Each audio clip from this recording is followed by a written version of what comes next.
नमस्कार, bits and paddy blog में आपका स्वागत है दोस्तों।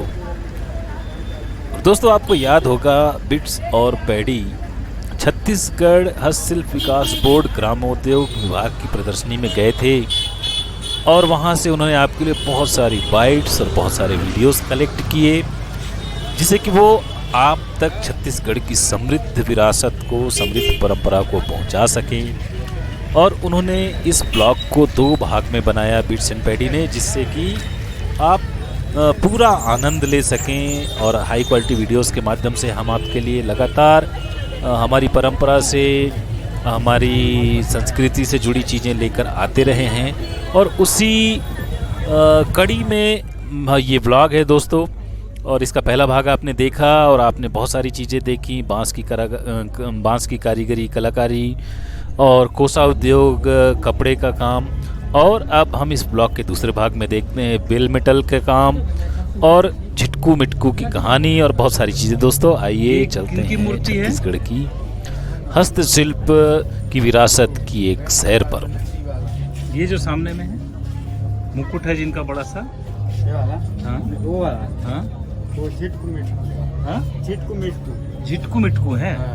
अच्छा अच्छा, ये झिटकू मिटकू की क्या कहानी है? वो मतलब वो पूर्वज वाले हैं पहले के, पुराने जमाने के झिटकू मिटकू। हाँ। और ये दोनों कौन हैं? ये हमारे वो आदिवासी। अच्छा, तो आपका है ये सुखदेव नाग हैं आप? कोंडा गांव से लेके आए हैं। तो आपको तो इनके बारे में जानकारी होगी, पूर्वज देते हैं जानकारी कुछ आपके जो बुजुर्ग हैं? बुजुर्ग लोग तो नहीं है अभी, पूरा खत्म हो गए। ठीक है, थैंक यू। क्या नाम है आपका? सुखदेव नाग। हाँ। अच्छा सुखदेव जी। तो दोस्तों ये सुखदेव नाग जी थे जो हमें बहुत ज़्यादा जानकारी नहीं दे पाए कि झिटकू मिटकी कौन थे।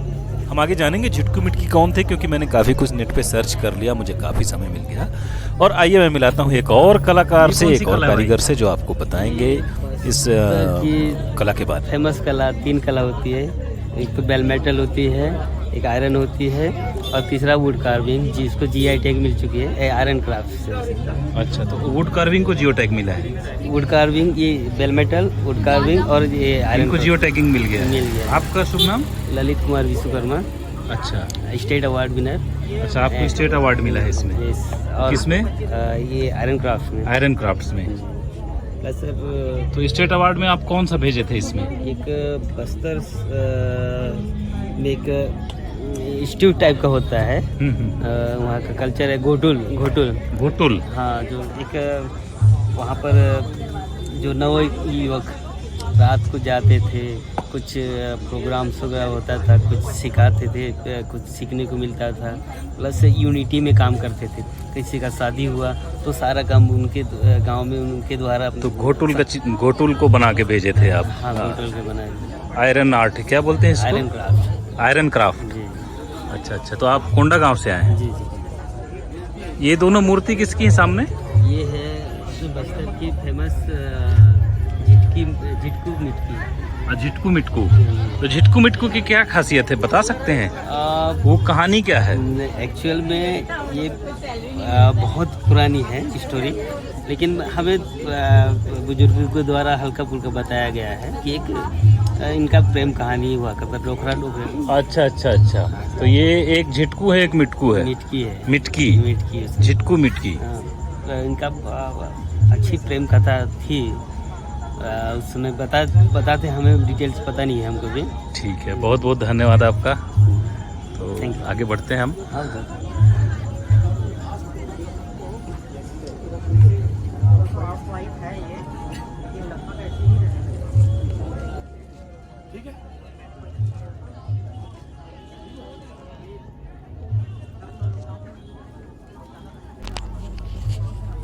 दोस्तों मैं आपको बताता हूँ झिटकू और मिटकी की कहानी।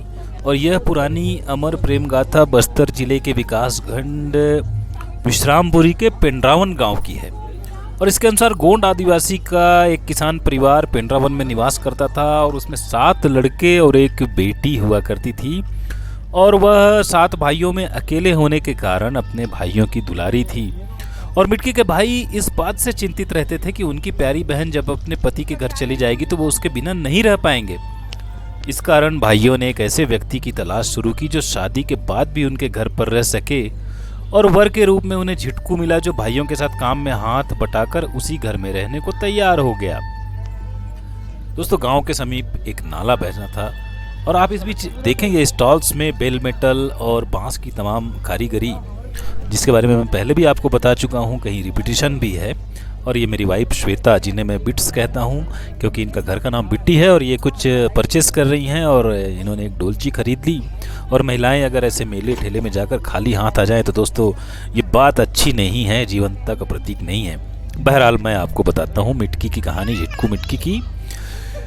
तो दोस्तों, गांव के समीप एक नाला बहता था जहां सातों भाई और झिटकू पानी की धारा को रोकने के लिए एक छोटा सा बांध बना रहे थे, जिसको चेक डैम कहते थे। चेक डैम कहते हैं, दिन में वो लोग बांध बनाते थे और शाम को घर चले जाते थे, लेकिन हर रात पानी बांध की मिट्टी को तोड़ देता था। तो एक रात एक भाई ने स्वप्न में देखा कि इस कार्य को पूर्ण करने के लिए देवी बलि मांग रही हैं, और अंधविश्वास के आधार पर उन्होंने इस बात के लिए हामी भर ली और बलि के लिए झिटकू का चयन कर लिया। एक रात उन्होंने उसी बांध के पास झिटकू की हत्या कर दी, और जब बहन को पता चला तो उसने भी झिटकू के वियोग में बांध के पानी में कूदकर अपने जीवन को समाप्त कर लिया।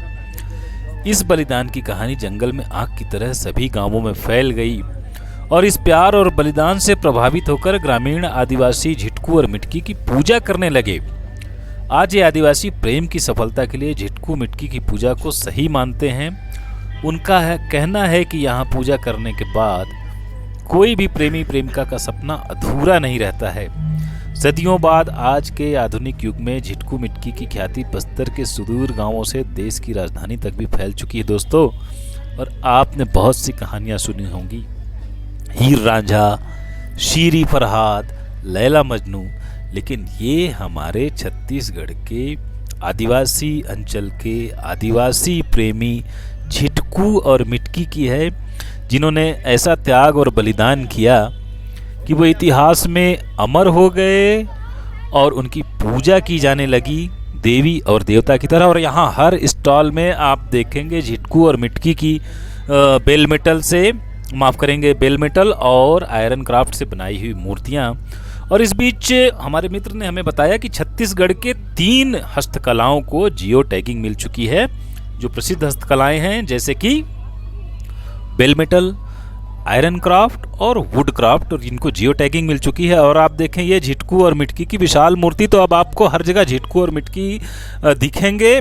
उनकी प्रेम गाथा, उनके बलिदान और अंधविश्वास के कारण हमारी बहुत सारे जो नुकसान होते हैं जीवन में, उनका एहसास भी होगा। और ये तुम्बा, लौकी से बना हुआ काम, बांस, तुम्बा और बहुत सारी चीज़ें, इनके स्टॉल लगे हैं। ये बात करते हैं इस कलाकार से, इस कारीगर से। ये बांस की एक खोखली नली है और इसमें कुछ छेद हैं। जब इसे हवा में घुमाता है तो उससे संगीतमय ध्वनि निकलती है, वो दिखा रहा है। आइए बात करते हैं इस कलाकार से अब हम। खाली जगह है उसको घुमाने। अच्छा, इसको खाली जगह में घुमाने से आवाज़ आती है। यहाँ खाली जगह पकड़ा हूँ, यहाँ पकड़ के इसको गोल घुमाना है, तब आवाज़ आता है, निकल जाता है। फूंकने से भी आवाज़ आती है इसमें? फूंकने से भी आता है।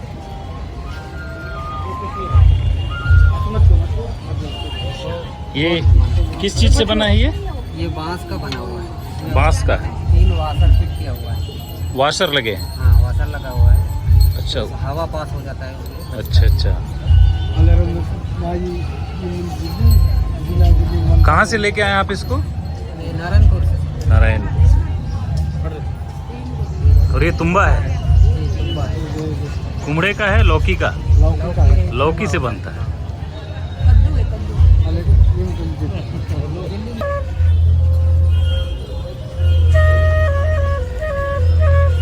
ये कारीगर अपने साथ कुछ पारंपरिक वाद्य यंत्र लेकर आए हैं, और एक बांसुरी, टेंडुड और कई प्रकार के वाद्य यंत्र हैं। आइए जानते हैं छत्तीसगढ़ी वाद्य यंत्रों के बारे में भी। वैसे पूरी सूची तो नहीं है यहाँ पर, ये बांस के बने हुए हैं और कुछ मेटल के। देखें ये क्या है।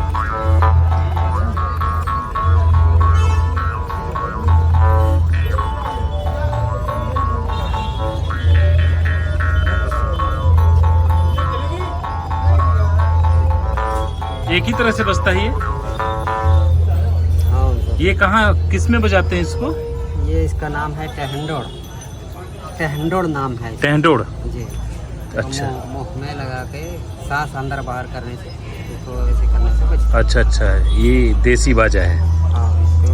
और इसको गाने में हाँ गाने गाते थे इसको, तो इस देव का पाठ गाना बजाते थे, देव यात्रा उतरा में इसको बजाते थे पहले वाले।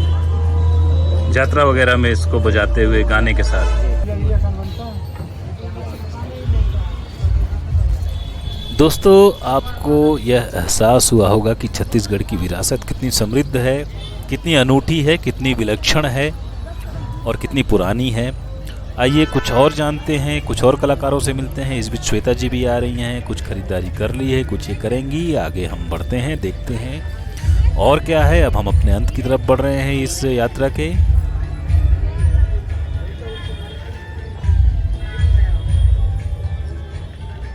नमस्कार भाई साहब, आपका नाम, शुभ नाम? मोर नाम दौलत कुमार सोनवानी। दौलत कुमार सोनवानी। दौलत सोनवानी। दौलत। तो आप लोग किस में, बंसोर में आते हैं? बांस का काम करते हैं आप लोग? करते हैं। हाँ। अच्छा। और आप लोग एक ही परिवार से हैं? हाँ, एक परिवार। मियाँ बीबी हम लोग। अच्छा, आपकी मिसेज हैं वो? हाँ, मिसेज। तो आप लोग के शासन के माध्यम से यहाँ हाँ, पे? शासन के माध्यम से। अच्छा। गरियाबंद। ये जो संस्था है सरकारी संस्था, क्या नाम है संस्था का? हस्तशिल्प विकास बोर्ड। हस्तशिल्प विकास। हस्तशिल्प विकास बोर्ड। उसके माध्यम से आप लोग आए? माध्यम से। तो ये काम आप लोग करते हैं? हम करते हैं, हम बनाते हैं। और इसका विक्रय उनका जिम्मेदारी हाँ, है? उनकी जिम्मेदारी। तो इसमें आप लोगों को क्या फायदा है? मजदूरी देता है, फायदा है। अच्छा, मजदूरी देते हाँ, हैं, मजदूरी मतलब देते हैं। बनाने का। हाँ, बनाने तो का। बनवाई कैसी, पीस के हिसाब से या डेली के हिसाब से? बांस और कच्चा माल पूरा शासन का है। अच्छा। और हम लोग मजदूरी भर करता है, अपने दिमाग लगाता है, उसका पैसा ना हमको देता है। अच्छा, तो वो डिजाइन आप बना के देते हाँ, बना हैं। के तो देते हैं। इसका जैसे ये 180 रुपए का बिकता है, तो ये इसमें आपको कितना मिलता है? उसका 180 देता है ना, तो हमको 120 देता है। अच्छा, 120 आपको मिलता है। और जो कच्चा माल का है कट जाता है 60 रुपए। हाँ। मतलब शासन कुछ नहीं लेता है, नहीं, वो नहीं रखता कुछ, सब आप लोग इसमें कच्चा माल का पैसा काट के? नहीं, नहीं सर। माल भी लगता है, कच्चा माल शासन का है, GST भी जुड़ता है। अच्छा। तो इसमें मतलब आपको 120 रुपए मिलता है, 60 उनके पास। जो हमारा फंड है ना, उसमें मात्र उसको 10 रुपए मिलता है। किसको? मतलब जो हमारा स्टाफ है ना, संस्था को? हाँ, हाँ। आप लोग को बाकी ज्यादा मिलता है। मजदूरी तो आप लोग मिलता है। खुश हैं इस काम में? हाँ, खुश है। आनंद है? आनंद है। मतलब सरकार बहुत की तरफ से आनंद है। सपोर्ट मिलता है। सपोर्ट मिलता है। दोस्तों, ये कुछ आखिरी स्टॉल थे। लगभग इस मेले की सैर करके हम फिर प्रवेश द्वार की तरफ आ चुके हैं, जहाँ से हम बाहर निकल सकते हैं। आपने बहुत कुछ देखा, बेल मेटल देखा, आयरन क्राफ्ट देखा और वुड क्राफ्ट देखा, कोसा का काम देखा। ये छत्तीसगढ़ की विरासत थी। अब श्वेता जी ने कालीन खरीदने का मन बनाया है, और ये कालीन कहीं बाहर से आकर बिकता है, संभवतः मिर्ज़ापुर से या यूपी से, भदोही से। और श्वेता जी ये कालीन पसंद कर रही हैं, उन्हें घर के लिए कुछ आवश्यकता थी। निश्चित रूप से यहाँ कम दाम पर मिल गया हमें। और इसके बाद आखिरी काम जो है वो है पेट पूजा का, और ये है गढ़ कलेवा। तो वैसे तो आपको हम गढ़ कलेवा पर एक विस्तृत ब्लॉग पहले ही दिखा चुके हैं। ये गढ़ कलेवा का एक छोटा सा एक्सटेंशन था, और अब ये छत्तीसगढ़ में हर जगह गढ़ कलेवा खुलता जा रहा है, जहाँ छत्तीसगढ़ के पारंपरिक व्यंजनों का आनंद लिया जाता है। और ये मेरा बेटा मानस आ चुका है, बिटिया यहाँ पर नहीं है। तो ये बेटा मानस अपनी माँ की मदद कर रहा है खाने के सामान लाने में। और दोस्तों, इसके साथ ही इस मेले की सैर पूरी हुई। ये श्वेता जी हैं, अब थक गई हैं। और ये देखें, शानदार छत्तीसगढ़ी व्यंजन और एक बांसुरी जो हमने खरीदी। कालीन हमारी गाड़ी में रखा जा चुका है। हमने एक बांस का स्टैंड भी खरीदा, काफ़ी कुछ खरीदा, और अब हम आनंद ले रहे हैं छत्तीसगढ़ी व्यंजनों का।